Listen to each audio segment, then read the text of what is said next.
전능하신 하나님 말씀 낭송 진리 추구에 관하여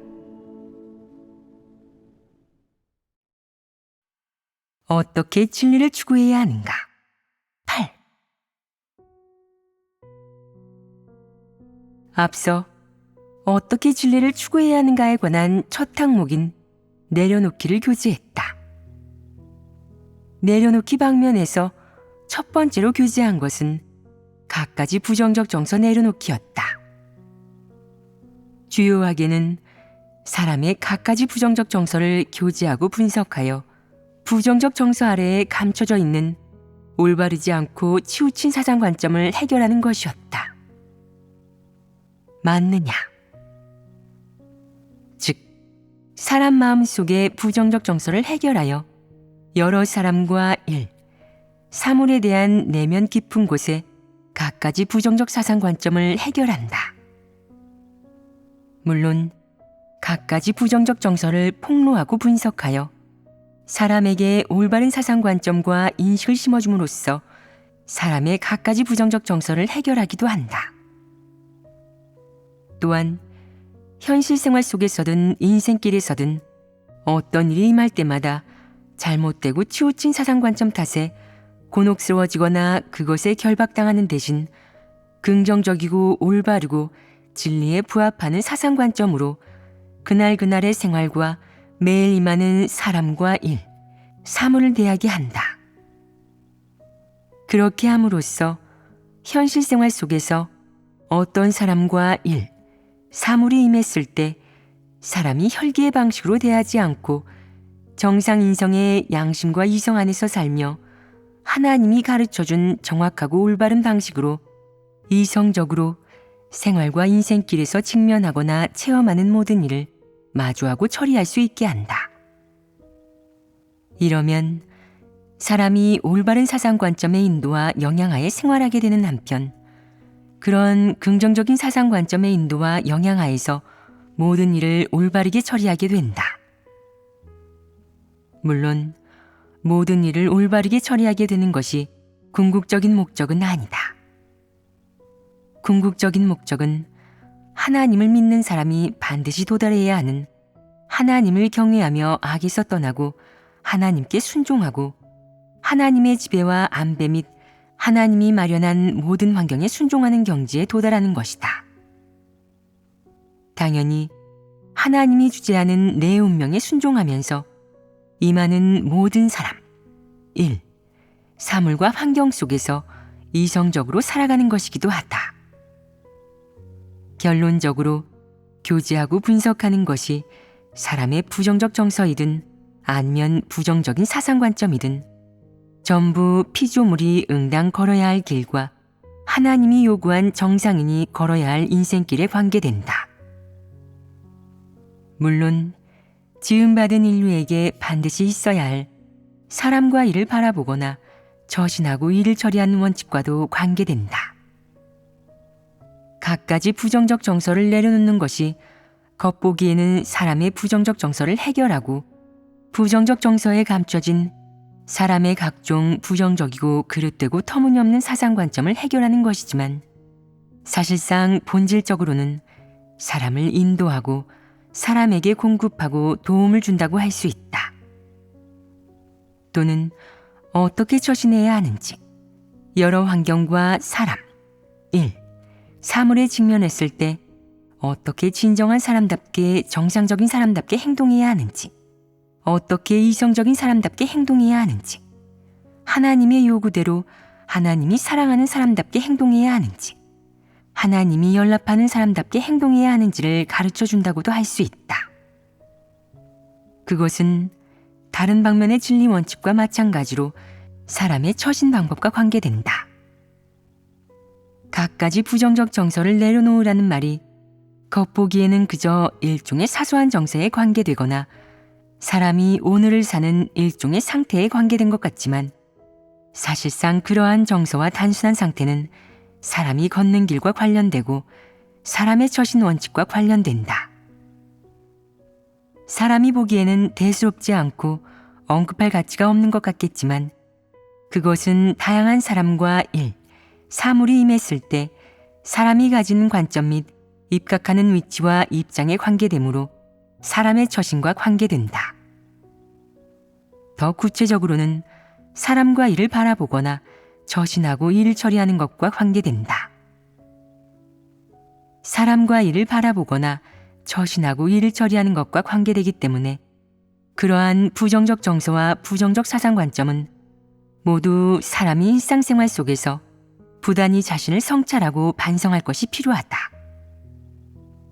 물론 사람은 반성 과정에서 자기한테 부정적 정서와 부정적이고 그릇되고 터무니없는 사상 관점이 있다는 걸 발견했을 때 즉시 바로잡을 수 있어야 하고, 또한 긍정적이고 올바르고 진리 원칙에 부합하는 사상 관점으로 자신의 그런 부정적인 정서와 그릇되고 터무니없는 사상 관점을 대체함으로써 하나님의 말씀을 근거로 하고 진리를 준칙으로 하여 사람과 일을 바라보거나 처신하고 일을 처리할 수 있어야 한다.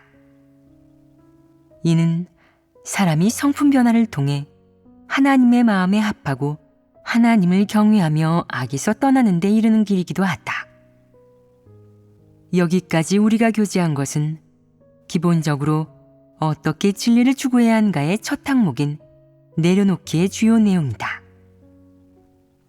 물론 사람의 다양한 정서 중 일부 구체적이고 지엽적이거나 특수하고 전혀 대표적이지 않은 부정적 정서도 역시 부정적이고 그릇되고 터무니없는 사상 관점에 관계된다. 그런 부정적 정서 혹은 그릇되고 터무니없는 사상 관점은 사람에게 미치는 영향이 아주 미미하다고 할 수 있으므로 하나하나 더 자세하게 교제하지 않겠다.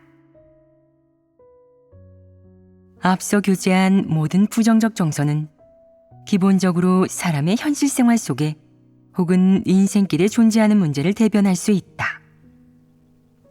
그것은 사람과 일을 바라보거나 처신하고 일을 처리하는 갖가지 관점에 관계되며 사람과 일을 바라보거나 처신하고 일을 처리하는 갖가지 부정적인 사상 관점은 큰 방향, 큰 원칙과 관계될 뿐만 아니라 사람이 진리를 추구하는 것과도 관계된다. 그러므로 이는 사람이 반드시 내려놓아야 할 것들이자 사람이 반드시 해결해야 할 사상 관점에 속하는 것들이다. 나머지 특수하고 대표적이지 않거나 비교적 개인적인 것들, 예를 들어 먹는 것이나 입는 것 또는 사생활 등등 사람과 일을 바라보거나 처신하고 일을 처리하는 큰 원칙에 관계되지 않는 것들은 긍정적인 사물과 부정적인 사물의 구분과 관련되지 않는다고 할 수 있다.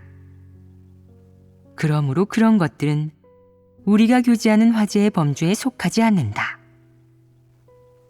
예컨대 어떤 사람이 나는 검은색이 좋아 라고 한다면 그것은 너의 자유요 개인의 안목이고 취향이다.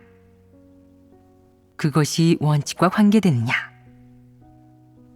사람과 일을 바라보는 것에 관계되지 않으며 처신하고 일을 처리하는 것과는 더더욱 무관하다. 예를 들어 눈이 나빠 안경을 쓰는 어떤 사람은 나는 금태가 좋아 라고 하고, 또 어떤 사람은 금태는 너무 촌스럽잖아, 나는 무태가 좋아 라고 한다. 이것이 사람과 일을 바라보거나 처신하고 일을 처리하는 원칙에 관계되느냐? 이는 사람과 일을 바라보거나 처신하고 일을 처리하는 원칙에 관계되지 않는다. 이런 말을 하는 사람이 있다. 나는 매일 집안일을 하고 청소하는 것에 대해서도 부정적 정서가 있어. 항상 귀찮고 사는 것이 힘들어. 밥 먹는 것도 귀찮아. 밥 한 끼 해 먹으려면 1시간 넘게 걸리잖아.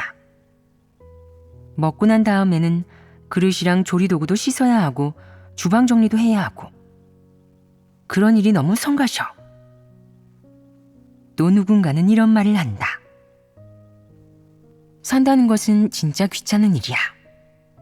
계절마다 다른 옷을 입어야 하는데 여름에는 아무리 얇게 입어도 덥고 겨울에는 아무리 두껍게 입어도 추워. 이 몸뚱이 정말 귀찮아 죽겠어. 머리가 지저분해도 감기 싫어한다. 하지만 그냥 두자니 가려운 데다가 사람이 폐인 같고 꾀지제해 보여서 도저히 안 감을 수가 없다. 결국 감으면서 성질을 낸다. 차라리 대머리면 얼마나 좋아. 머리카락이 있으니까 잘라야 하고 감아야 하고 너무 귀찮아. 이것이 부정적 정서가 아니냐. 이러한 부정적 정서를 해결할 필요가 있겠느냐. 이것이 반드시 내려놓아야 할 갖가지 부정적 정서에 속하느냐. 속하지 않습니다. 어째서 속하지 않느냐. 그저 육체 생활 속의 습관이자 나쁜 버릇에 불과하기 때문입니다.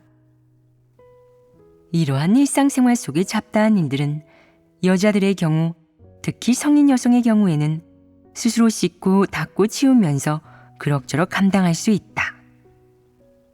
하지만 남자들은 이런 방면에 약하다.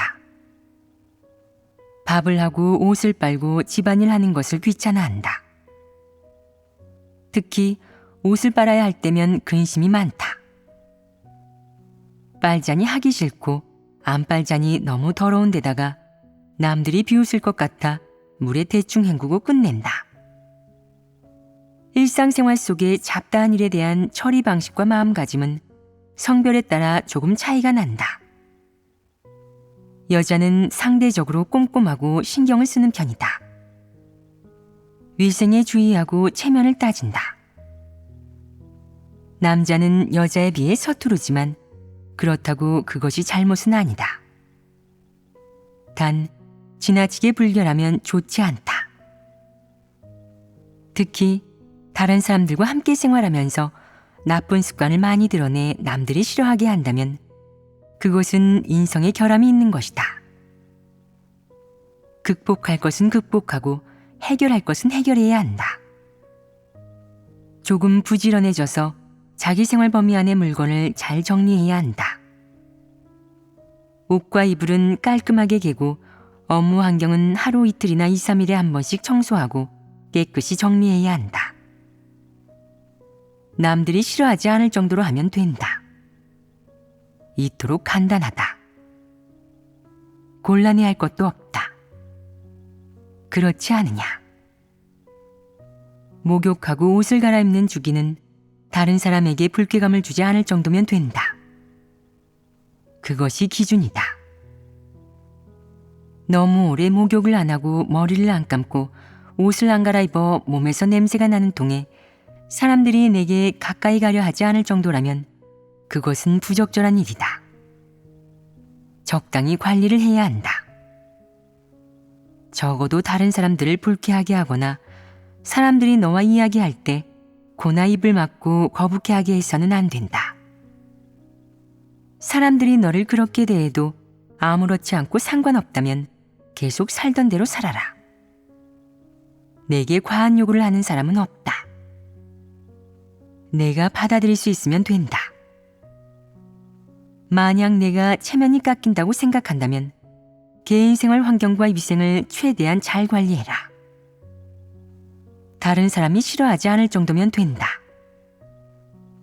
다시 말해 자기 생활에 부담과 스트레스를 초래하지 않으면서 다른 한편으로는 타인이 받는 느낌도 고려해서 타인에게 스트레스와 악영향을 주지 말아야 한다. 이는 정상 이성의 양심과 이성 안에 갖춰줘야 할 최소한의 것이다. 만약 이조차 갖추지 못한다면 내가 어떻게 처신하겠느냐. 그러니 정상인성으로 응당 해내야 할 이러한 일들에 대해서는 길게 말할 필요가 없을 것이다. 하나님 집에서 구체적으로 안배해 주거나 하라고 명령을 내릴 필요 없이 너 스스로 잘 처리할 수 있을 것이다. 지금까지 이야기한 개인 생활에 관련된 일들은 전부 사람과 일을 바라보거나 처신하고 일을 처리하는 원칙 및 준칙과 관계가 없으므로 사람 인성의 가장 기본적인 양심 및 이성에 기대어 처리하면 된다. 정상 인성의 양심과 이성을 가진 사람이라면 누구나 이 정도 지능은 갖추고 있다. 사소한 문제로 호들갑을 떨 것도 없고 그런 자질구레한 일을 진리를 추구하여 반드시 깨닫고 해결해야 할 문제로 취급하는 것은 더더욱 안 될 일이다. 이는 정상인성을 갖춘 사람이라면 누구나 해낼 수 있는 일이기 때문이다. 하물며 걔도 체면이 무엇인지 아는데 내가 모른다면 사람으로서 수준 미달이 아니겠느냐. 내가 개를 한 마리 키웠는데 아주 예쁘게 생긴 녀석이었다. 눈이 크고 입도 크고 코도 예뻤다. 한 번은 녀석이 먹이를 놓고 제 새끼와 싸우다가 얼굴을 물렸다. 하필 코 중간에 구멍이 나서 예쁜 얼굴을 망쳤다. 나는 얼른 약을 발라줬다. 어떡하니? 이렇게 예쁜 녀석한테 흉이 남으면 보기가 얼마나 괴롭겠어. 그러고는 녀석에게 이렇게 말했다. 앞으로 우리가 나갈 때 너는 따라오지 마. 남들이 보기에 그 상처가 얼마나 흉하겠니? 내 말을 듣고 낑 소리를 내던 녀석이 잠시 뒤에 멈칫하더니 눈을 커다랗게 떴다. 다쳤잖니? 코에 이렇게 큰 상처가 났으니 남들이 보면 놀릴 거야. 너는 일단 쉬어야 해. 우리가 나갈 때 따라오지 말고 상처가 다 나으면 너는 그때 나가자. 이 말을 들은 녀석은 더 이상 아무 소리도 내지 않았고 나가겠다고 떼를 쓰지도 않았다. 걔도 사리 판단을 한다는 말이다. 얼마 지나자 상처에 딱지가 않고 많이 좋아져서 녀석을 데리고 나갔더니 한 자매가 녀석을 보고 물었다. 어머, 코는 어쩌다가 그랬니? 그 말을 들은 녀석은 곧장 돌아서서 뒤도 돌아보지 않고 차가 있는 곳까지 달려가 다시 오지 않았다. 그 자매가 처음에 말을 걸었을 때만 해도 녀석은 얌전했다. 물을 주면 마시고 도망치지 않았다. 그런데 코는 어쩌다가 그랬니? 라고 묻자마자 뒤도 돌아보지 않고 달아난 것이다. 나중에 집에 돌아와서 녀석에게 이렇게 물었다. 코 상처에 대해서 자매가 물어봤을 때 왜 도망쳤니? 혹시 너도 부끄러워? 나를 쳐다보던 녀석은 부끄러움에 자꾸만 고개를 아래로 떨궜다. 내 얼굴을 볼 면목이 없어서 사람 품속으로 파고들며 쓰다듬어 달라고 안아달라고 했다. 나는 녀석에게 이렇게 말했다. 앞으로는 아들내미랑 물어뜯고 싸우면 안 된다. 또 물려서 흉이 지면 얼마나 보기에 안 좋겠니? 사람들이 놀릴 텐데 그러면 내 체면이 뭐가 되겠어? 보아라. 5살짜리 걔도 부끄러움을 안다. 얼굴에 상처가 났다고 사람을 피할 줄도 알고 누가 보고 놀릴까봐 걱정한다. 걔도 이 정도 지능이 있는데 사람이 없겠느냐? 사람도 당연히 있을 것이다. 즉, 사람의 이성 범위 안에 이러한 것을 갖추고 있을 것이다.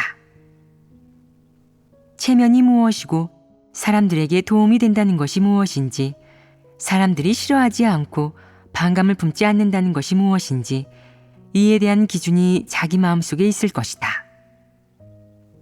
이는 일상생활 중에서 가장 간단한 일이다. 정상인성의 양심과 이성을 갖추었다면 정확하게 처리할 수 있다. 사람의 폐회성품이나 부정적 정서를 해결하듯이 진리를 교제할 필요가 없다. 물론 내가 자기 집에서 생활한다면 조금 불결해도 괜찮다. 그렇게 엄격할 필요가 없다. 그러나 내가 형제자매와 함께 생활한다면 정상인성 방면의 기준을 반드시 충족해야 한다. 우리가 구체적으로 요구하지 않더라도, 모종의 엄격한 요구 기준을 제시하지 않더라도 정상적인 사람으로서는 그 일에 대해 느낌이 있어야 한다. 이는 모두 정상인성을 가진 사람이 응당 해내야 하고 갖춰야 하는 것이다. 그것은 사람과 일을 바라보거나 저신하고 일을 처리하는 사상관점, 또는 각도, 입장에 관계되지 않고 인생길이나 큰 방향과 목표에는 더더욱 관계되지 않는다. 그러므로 이러한 문제는 정상인성의 양심과 이성의 요구에 근거해 해결하는 것이 좋다. 남들이 그 일 때문에 뒤에서 수군거리거나 내게 반감을 품지만 않게 하면 된다. 개인이 어떠한 생활 습관과 기호를 가지고 있는지, 또는 개인별 성격상의 차이, 또는 원칙에 관계되지 않는 문제를 취사 선택하는 것, 이런 것은 사상 관점과 무관하므로 자유롭게 선택해도 되고 자신의 그런 것들을 그대로 유지해도 된다. 하나님 집에서는 간섭하지 않는다. 하나님은 사람에게 자유의지와 기본적인 양심 및 이성을 주었으며 사람이 자기 취미와 기호, 생활 습관 혹은 자기 성격에 맞는 생활 방식을 스스로 선택하도록 했다. 그 누구에게도 너를 단속하거나 결박하거나 질책할 권리는 없다. 진리 원칙과 하나님 말씀의 요구사항에 관계되지 않는 문제의 경우, 구체적으로 말해 사람과 일을 바라보거나 처신하고 일을 처리하는 것에 관계되지 않는 문제의 경우 누구나 자기 생활을 자유롭게 선택할 권리가 있으며 아무도 간섭하지 않는다. 만약 리더나 팀장, 책임자가 내 개인적 생활 문제를 질책하고 간섭한다면 거부해도 된다. 요컨대 정상인성의 이러한 문제는 하나님 말씀의 요구사항과 진리 원칙에 관계되지 않으므로 내가 편안하고 적절하다고 느끼는 한편 다른 사람에게 지장을 주거나 다른 사람을 방해하지만 않는다면 괜찮다. 예를 들어 내가 꾸미기를 좋아하고 깔끔하다고 해서 다른 사람에게 지장을 줘서는 안 된다. 다른 사람은 밤 11시면 자야 하는데 내가 빨래하거나 청소하고 있으면 안 된다. 내가 만약 내 집에 있다면 다른 사람의 생활에 영향을 줄 일이 없으니 밤에 안 자고 새벽 4, 5시까지 시끄럽게 굴어도 괜찮다. 그것은 내 자유다. 하지만 내가 지금 형제자매와 함께 거주하면서 그런 행동을 하면 타인의 생활 속 휴식과 생활 리듬에 영향을 끼치게 되므로 좋지 않다. 그런 행동은 내 권리와 자유를 올바르게 활용하는 것이 아니라 제멋대로인 것이다. 이를 두고 인간성이 없다고 한다. 내 자유를 위해서 내 육적인 기호와 갈망을 충족시키기 위해서 남의 생활을 방해하고 남의 휴식 시간을 대가로 삼아 내 육을 만족시키는 행동을 서슴지 않는 것은 인성의 양심과 이성에 부합하지 않는 행태이므로 고칠 필요가 있다. 이는 사람의 처신 원칙에 관계된다. 내 개인적 생활 방식에 무슨 문제가 있다거나 내가 위생에 중시하고 깔끔한 것이 잘못이라는 말은 아니다. 내 처신 원칙에 문제가 있다는 말이다. 너는 타인이 받는 느낌, 타인의 기분과 이익을 고려하지 않는다. 너는 타인의 이익을 해치면서 그것을 바탕으로 자기 이익을 온전하게 지키고 있다. 이러한 처신 방식은 하나님이 요구하는 처신 방식이 아니고 하나님이 요구하는 처신 원칙도 아니다. 그러므로 정상인성의 기호, 취미, 생활 방식, 생활 습관, 자유, 권리 등등은 그 어떤 것이든 전부 사람의 양심과 이성의 범위 안에 있어야 정상인성이라고 할 수 있다. 만약 정상인성의 양심과 이성을 벗어난다면 그것은 정상인성이 아니다. 그렇지 않으냐? 정상인성의 양심과 이성 범위 안에 있으면 너는 정상적인 사람이다. 만약 정상인성의 양심과 이성 범위를 벗어나서도 내 자유를 강조한다면 너는 정상적인 사람이 아니고 비인간이다. 이는 고쳐야 할 필요가 있는 것들이다. 이 점을 똑똑히 알아야 한다. 무엇을 똑똑히 알아야 하느냐? 정상인성의 양심과 이성 범위 내에서 이러한 개인적 문제를 해결하는 것이 사람의 처신 원칙이다. 내 개인적인 생활 습관, 생활상의 요구, 생활 방식 등등 이런 것이 정상 이성의 양심과 이성이라는 범위를 벗어나지만 않는다면 어떻게 하든 내 자유이며 이에 대해서는 어떠한 구체적 요구사항도 없다.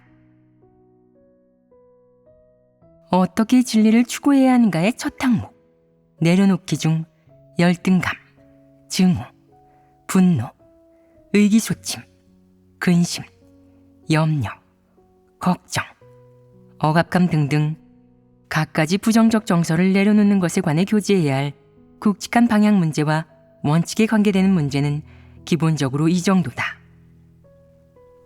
사소하고 지엽적인 문제, 원칙과 방향에 관계되지 않는 문제에 관해서도 앞에서 확실하게 교제한 바 있다. 내가 개인의 그러한 문제 방면에서 무엇이 내키지 않고 달갑지 않고 여의치 않든 그것이 진정한 사상 관점에 관계되지 않고 사람과 일을 바라보거나 처신하고 일을 처리하는 원칙에 관계되지 않는 문제라면 그것은 내 개인적인 문제이니 스스로 양심과 이성의 범위 내에서 조정하고 해결해야 한다. 배는 고픈데 밥하기는 싫은 상황을 예로 들겠다. 너는 고픈 배 때문에 일할 기운이 없지만 밥을 하자니 짜증이 난다. 그래서 이런 생각을 한다. 이거 부정적 정서 아닐까? 이는 부정적 정서 같은 것이 아니라 육체가 게을러서 밥을 하기 싫어하는 것이다. 이는 폐교된 육체의 문제다. 내 경제적 여건이 괜찮다면 돈을 주고 사람을 고용해서 대신해달라고 하면 된다. 그 정도 경제적 여건이 되지 않는다면 스스로 해결할 수밖에 없다. 다른 사람들에게는 그러한 생활 문제를 대신 해결해 줄 의무가 없다. 그것은 너 자신의 일이다. 산호라면 먹고 입고 씻고 닦는 것처럼 귀찮은 일은 항상 있다. 이는 태어날 때부터 정해진 일이다. 사람은 개나 고양이와 다르다.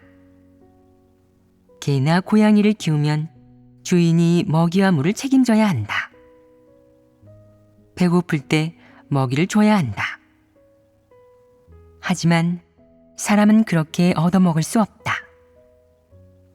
생활 방면에서 필요한 것들을 사람 스스로 해결해야 한다. 자기가 도맡아야 한다. 이는 부담이 아니다. 그런 일을 잘 배우는 것은 정상인성으로 해낼 수 있는 일이다. 다만 이제껏 자기는 해본 적이 없다고 생각하는 사람들도 있을 것이다. 특히 일부 남자들은 집에서 부모나 다른 가족들이 대신 챙겨줬다. 가족들이 버릇을 잘못 들여서 밥 지을 줄도 모르고 빨래할 줄도 모르고 자기 생활 속에 그러한 일들을 수습할 줄 모른다. 가정환경 탓이다. 그러다가 부모 곁을 떠나 혼자 살게 되면 무엇이든 자기 스스로 할 줄 알게 된다. 빨래도 할 줄 알게 되고 이불도 깔끔하게 개어놓는다. 사실 이러한 일들은 전부 정상인성으로 해낼 수 있는 것이다. 성인이라면 누구에게나 어려운 일이 아니며 감당 못할 일은 더더욱 아니다. 쉽게 해결할 수 있는 문제다. 만약 내가 보다 높은 삶의 질을 바란다면 더 신경 써서 하고 삶의 질에 대한 기준이 그다지 엄격하거나 높지 않다면 편한 대로 해도 된다. 이는 모두 원칙에 관계되지 않는 일이다. 어떻게 진리를 추구해야 하는가에 관한 첫 번째 큰 화제. 갖가지 부정적 정서 내려놓기는 여기까지 교제하겠다. 첫 번째 화제에 대해서는 대강 이야기가 끝났다. 이어서 진리를 추구하는 과정에 내려놓아야 할 것으로는 부정적 정서 외에도 사람의 추구, 이상, 바람이 있다. 이것이 어떻게 진리를 추구해야 하는가의 실행 중 내려놓기의 두 번째 항목이다. 오늘은 이것을 교제하겠다. 사람의 추구, 이상, 바람을 내려놓는 것 말이다. 알아들었느냐? 내려놓기의 구체적인 실행 대상은 조금 전에 말했고 너희도 받아 적었다. 그러면 자세히 살펴보자. 사람의 추구, 이상, 바람을 내려놓는다는 내용에 관해 너희는 무엇이 떠오르느냐? 지난번에 하나님께서 교제해 주신 사람의 이상이 떠오릅니다. 한 방면에 재능이 있는 사람을 예로 들면 연기를 할 수 있는 사람들은 스타가 되고 유명인이 되기를 바라며 글을 잘 쓰고 문학적 재능이 조금 있는 사람들은 하나님 집에서 문서 본분을 이행하고 작가가 되기를 바랍니다. 이것이 사람 안에 생겨난 이상입니다. 더 말해보아라. 또 무엇이 있느냐? 사람이 남보다 뛰어나기를 추구하고 자기 장래와 소망을 추구하며 복을 얻고 싶어 하는 것이 있습니다. 더 생각해보아라. 또 무엇이 있겠느냐? 여기서 강조할 것이 무엇이겠느냐? 사람이 내려놓아야 할 추구, 이상, 바람이다. 사람의 사치스러운 욕망과 장래 운명에 대한 소망 이외에 사람의 현실 생활과 사람의 생존의 필수적인 환경 속에서 사람이 내려놓아야 할 추구, 이상, 바람에 관계되는 것으로는 무엇이 있느냐? 즉, 인생에서 내가 하나님을 믿고 진리를 추구하는 데에 영향을 미치는 중대한 일이 무엇이 있느냐? 사람이 결혼할 나이가 되면 결혼 속박을 받습니다. 또 사업과 하나님에 대한 믿음이 충돌할 경우 자기 사업을 선택할 수 있습니다. 이 두 가지도 내려놓아야 할 것들입니다. 잘 이야기했다. 그간 하나님을 믿으면서 수확이 있고 체험한 것이 있구나. 두 가지 방면 모두 맞는 말이다.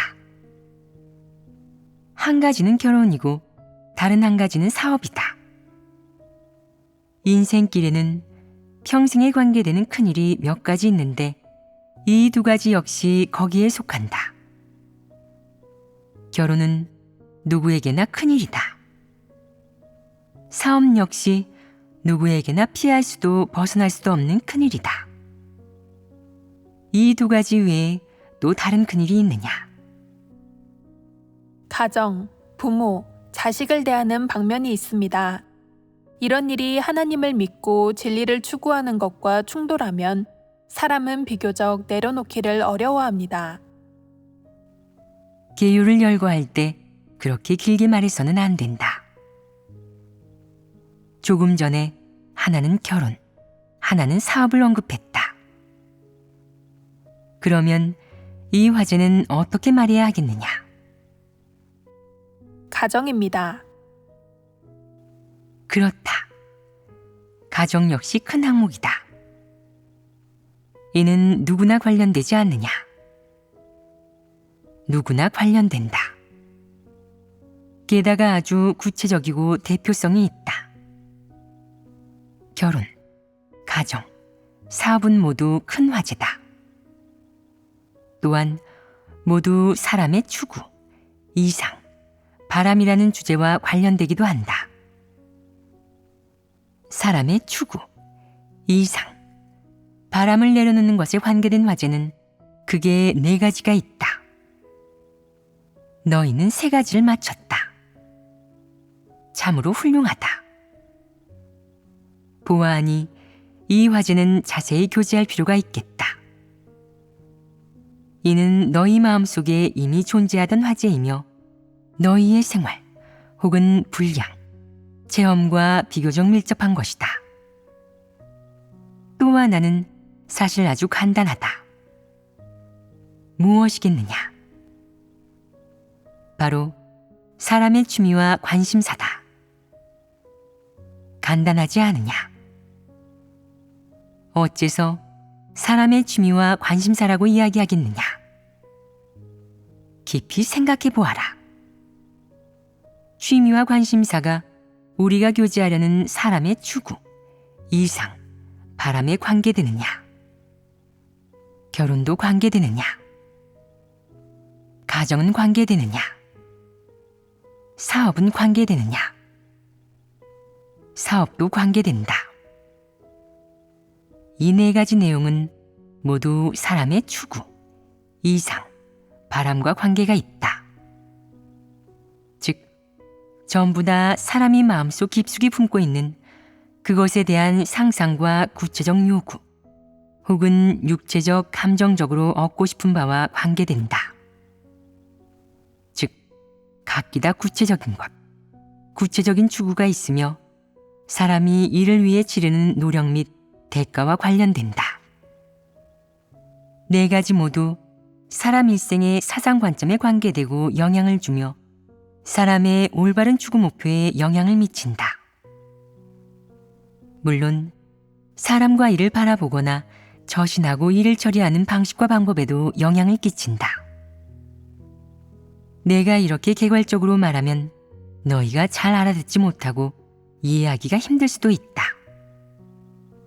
조목조목 교제하고 살펴보면 너희는 그 안의 문제를 차차 분명히 파악하게 될 것이다.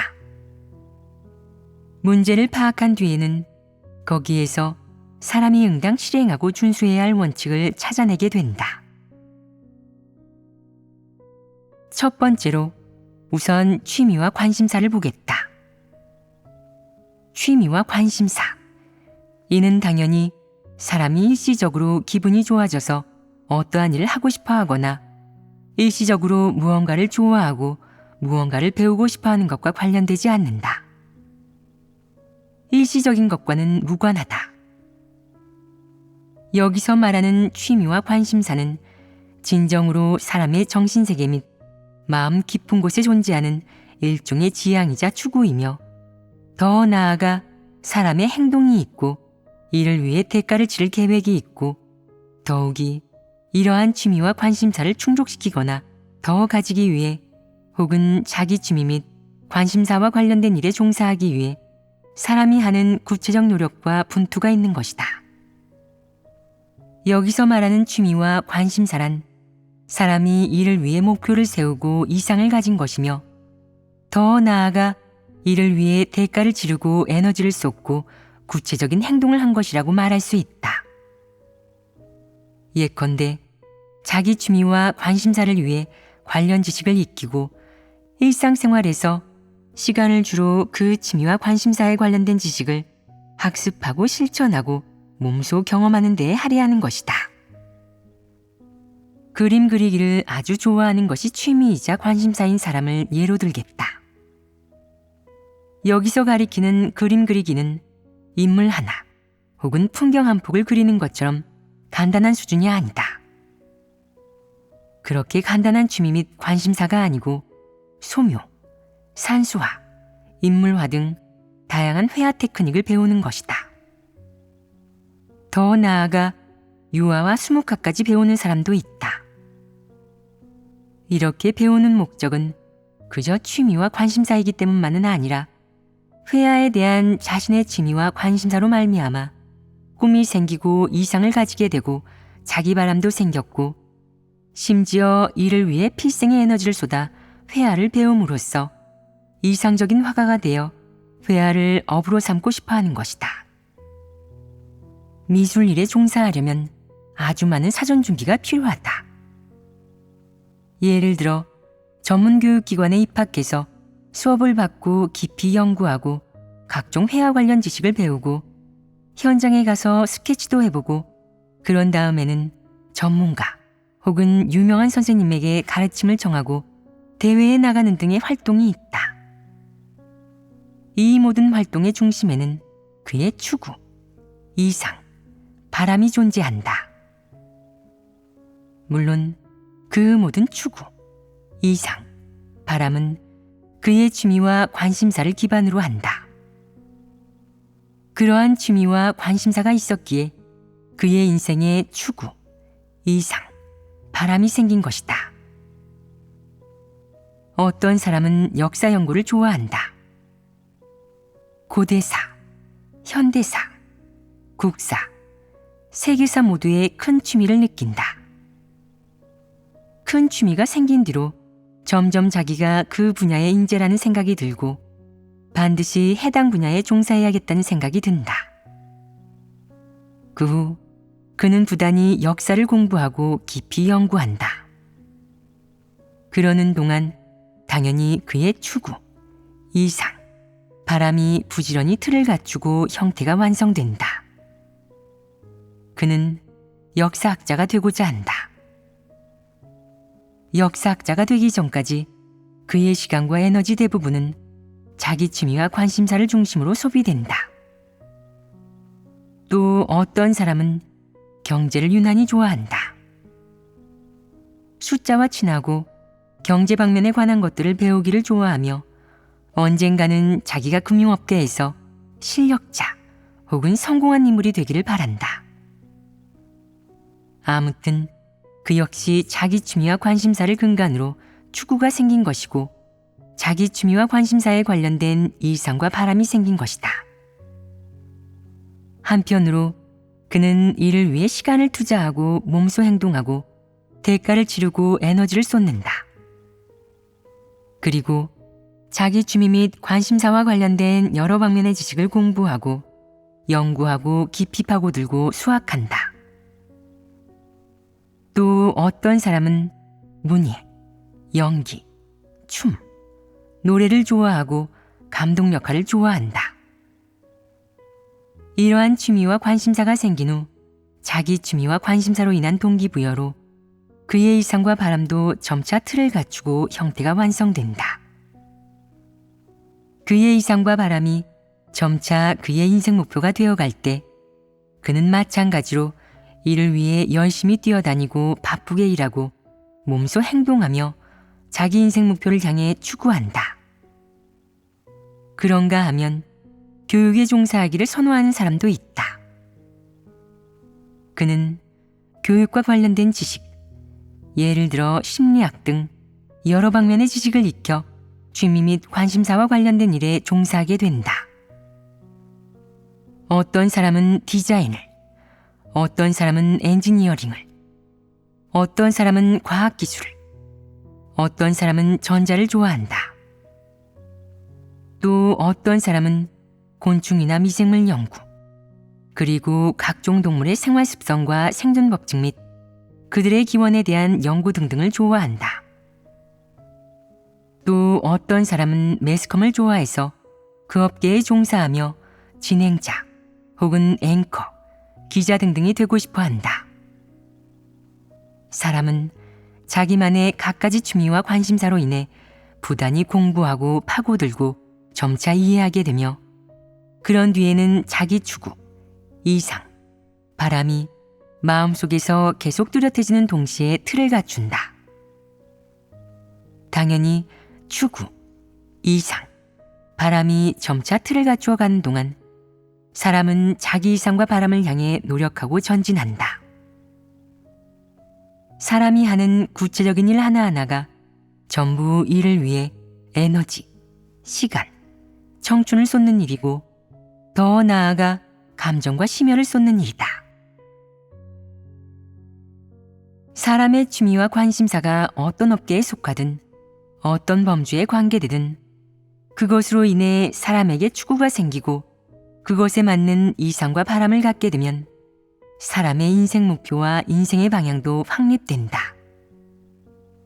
사람의 이상과 바람이 인생 목표가 되면 이 세상에서 장차 걸을 인생길이 대강 확정된다. 왜 확정된다고 말하겠느냐? 여기에서 말하고자 하는 문제가 무엇이겠느냐? 내 취미와 관심사로 인해 생겨난 이상과 바람이 확정되고 나면 그와 동시에 너는 그 방향으로 노력하고 분투하고자 한다. 심지어는 조금도 주저하지 않고 죽어도 포기하지 않으려는 마음가짐과 심리 상태가 생긴다. 그러면 너는 반드시 이를 위해 내 일생의 에너지와 시간을 바치고 대가를 치르게 된다. 즉, 내 일생, 운명, 장래, 그리고 너라는 사람의 이후 종착지가 빛이 내가 이미 확정한 인생 목표에 영향을 받고 심지어는 거기에 말려들 것이다. 여기에서 내가 주요하게 말하고자 하는 것이 무엇이겠느냐? 일종의 취미와 관심사 때문에 자신의 추구, 이상, 바람이 확립되고 나면 사람은 절대로 아무것도 안 한 채 가만히 있을 수 없다. 너는 구체적인 취미와 관심사가 있기에 구체적인 행동을 하게 되고 그와 동시에 구체적인 행동의 주도하에 자기 이상과 바람을 가지게 된다. 그때부터 내 가슴은 계속 뛰고 발걸음 역시 멈출 줄을 모른다. 너는 반드시 한평생을 내 이상과 바람을 위해 살게 된다. 너는 절대로 간단하게 조금 배우는 것으로 끝내지 않는다. 너는 분명 자신이 그러한 특기가 있고 그러한 잠재력과 타고난 자질을 갖추었다는 이유로 자기에게 맞는 위치를 찾거나 벼락출세하기 위해 이 세상에서 사람들 사이에서 비범한 존재가 되기 위해 끊임없이 노력할 것이며 절대로 그 마음이 바뀌지 않을 것이다. 게다가 필승의 신심을 가지고 내 이상과 바람을 추구할 것이다. 심지어 자기 이상과 바람을 실현하기 위해서라면 그 어떤 대가도 달게 치르고 그 어떤 어려움, 곤란, 위험, 고통도 기꺼이 마주할 것이다. 그렇다면 사람은 어째서 그렇게 하는 것이겠느냐? 어째서 자기 취미와 관심사를 바탕으로 이상과 바람이 생기고 나면 이러한 태도를 보이는 것이겠느냐? 그는 자기 이상을 실현하기 위해 더 높은 무언가를 추구하고자 하며 남보다 뛰어나겠다는 목적을 이루려고 합니다. 그래서 어떤 난관에 봉착하더라도 위축되지 않고 계속 자기 이상과 바람을 추구합니다. 사람에게는 한 가지 본능적인 것이 있다. 자기 장점이 무엇이고 자기 관심사와 취미가 무엇인지 아예 모르면 자기는 존재감이 없고 자아 가치를 실현할 수 없다고 생각하며 또한 자기가 무가치하게 살고 자기 가치를 드러내지 못한다고 여긴다. 사람이 자기 취미와 관심사를 발견했을 때는 그 취미와 관심사를 자아 가치를 실현하는 징검다리 혹은 발판으로 삼고 대가를 치러 자기 이상에 도달하고자 하고 더 가치 있는 삶을 살고자 하며 쓸모있는 사람이 되고자 한다. 또한 사람들 사이에서 두각을 드러내고자 하고 남의 눈에 띄고자 하며 남들이 칭찬하면서 엄지손가락을 세워 보이는 사람이 되고자 하고 비범한 사람이 되고자 한다. 그리하여 이번 생에 보람을 일구고 한 번 사는 세상에서 성공을 이룰 뿐만 아니라 이상과 바람을 모두 실현하여 더 가치 있게 살고자 한다. 시야를 넓혀 주위를 둘러봐도 어수선한 군중 속에 자기처럼 재능을 타고난 사람은 몇 없다.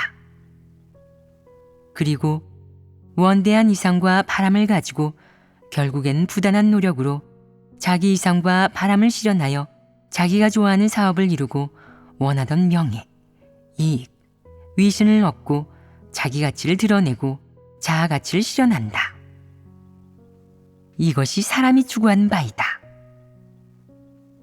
사람은 저마다 취미와 관심사가 다른 까닭에 제각기 다른 추구, 이상, 바람을 가진다.